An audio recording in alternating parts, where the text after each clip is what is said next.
হচ্ছে লুচি বানাবো। আমি এক এক করে ছাড়বো, এক এক করে।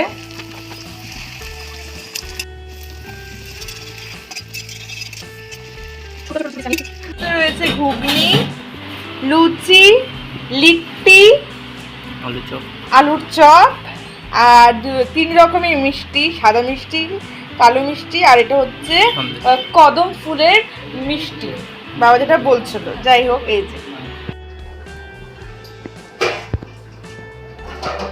তো আজকে হচ্ছে বিরিয়ানি অ্যান্ড চিকেন কষা, মাই ফেভারিট।